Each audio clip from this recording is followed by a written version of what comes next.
कारण हो, चाहे प्रॉपर कार्डियक आउटपुट प्रॉपर ना हो, उसके कारण क्या होता है, शॉक होता है। किन किन टाइप के शॉक होते हैं? सबसे पहला आ जाता है नंबर 1, हाइपोवॉलमिक शॉक। हाइपोवॉलमिक शॉक। हाइपोवॉलमिक के कारण क्या है? हाइपो मीन्स कम। जब हाइपोवॉलमिक फ्लूइड और वॉल्यूम कम हो जाए ब्लड की बॉडी में, उसको बोलते हैं हाइपोवॉलमिक शॉक। उसके कारण क्या क्या हो सकते हैं? सबसे पहले कोई हैमरेज हो जाए, कोई ब्लीडिंग हो जाए बॉडी में, उसके कारण भी क्या होता है, हाइपोवॉलमिक शॉक होगा। सबसे पहला हो गया। अगर इसके रीजन क्या होंगे, सबसे पहले हम लिखेंगे बॉडी में कहीं भी हैमरेज हो गई। दूसरा कारण सर्जरी के कारण, कोई सर्जरी हो।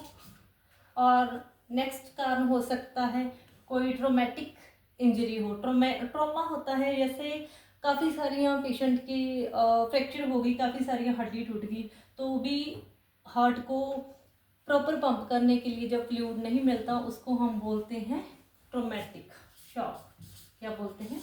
Traumatic shock. ट्रोमेटिक इसका कारण आ गया। और लास्ट वन आ गया डिहाइड्रेशन। डिहाइड्रेशन हो जाए पेशेंट को किस कारण? ज़्यादा गर्मी के कारण, डायरिया के कारण, ज़्यादा वॉमिटिंग हो जाए तो पेशेंट को क्या होगा? हाइपोवॉलमिक शॉक। इनके कारण क्या होता है? हैमरेज हो, सर्जरी हो, ट्रोमेटिक शॉक, ट्रोमा हो बॉडी में, ट्रोमेटिक शॉक भी बोलते हैं, और डिहाइड्रेशन के कारण।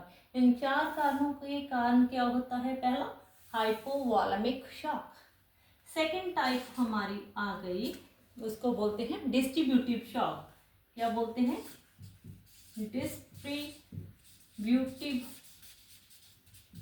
ये मैंने क्या करा, distributive shock.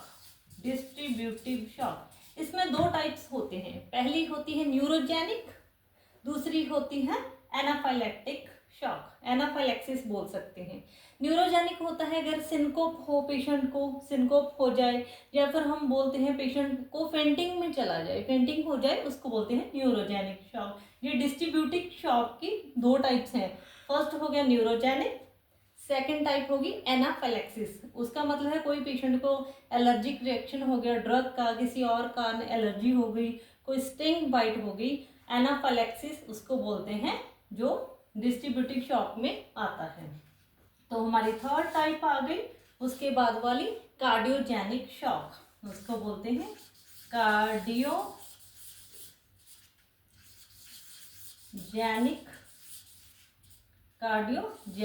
Shock. Cardiogenic shock के कारण होते हैं अगर पेशेंट को मायोकार्डियल इंफार्क्शन एमआई आ जाए, या फिर क्या हो, कार्डिक क्या हो, कंजस्टिव हार्ट फेलियर। किसके कारण हो सकता है? Congestive heart failure. 2 कारण होते हैं कार्डियोजेनिक शॉक के। पहला क्या होता है? MI, myocardial infarction. Second one is congestive heart failure. The last one is obstructive shock. Obstruction के कारण इसका नाम पड़ा है obstructive shock. Last one is obstructive. Obstruction, कहीं भी कुछ फंस जाए उसको बोलते हैं ऑब्स्ट्रक्शन। ऑब्स्ट्रक्टिव इसके नाम से ही पता चलता है। इसका मतलब होता है अगर पेशेंट को हार्ट में ट्यूमर हो जाए। ट्यूमर क्या होता है? Cardiac tumour. कार्डिक का मतलब heart, heart tumour, cardiac tumour हो जाए। ट्यूमर का मतलब होता है कोई भी अबनॉर्मल सेल की ग्रोथ, चाहे वो बिनाइन हो चाहे वो मलिग्नेंट हो, ठीक है, उसके कारण हार्ट में कोई ऑब्स्ट्रक्शन आ जाए, बड़ा सा ट्यूमर बन जाए, हार्ट प्रॉपर पंप ना कर पाए, उसको बोलते हैं हार्ट में ऑब्स्ट्रक्शन आ गया, अब वो प्रॉपर पंप नहीं कर पा रहा, उसको हम बोलते हैं पेशेंट को क्या हो गया? ऑब्स्ट्रक्टिव शॉक हो गया। ये तो हो गया पहला कारण। सेकंड इसका कारण होता है ऑब्स्ट्रक्टिव शॉक का, उसको हम बोलते हैं कार्डियक टेम्पोनेट।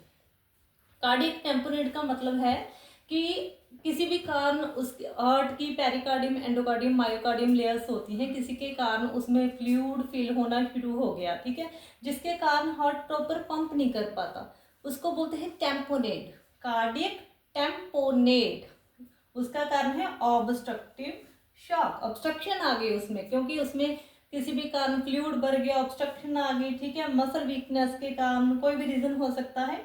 2 होते हैं ऑब्स्ट्रक्टिव शॉक, पहला होता है कार्डियक ट्यूमर के कारण ऑब्स्ट्रक्शन आती है, दूसरा होता है कार्डियक टेम्पोनेट। आज हमने क्या पढ़ा, दोबारा रिवाइज करेंगे शॉक के बारे में। शॉक का मतलब होता है टिश्यू परफ्यूजन प्रॉपर ना हो, किसी भी कारण उसको प्रॉपर ऑक्सीजन ना मिले, प्रॉपर फ्लूइड ना मिले टिश्यू को, उसके कारण क्या होता है शॉक। शॉक की कौन कौन सी टाइप्स होती हैं?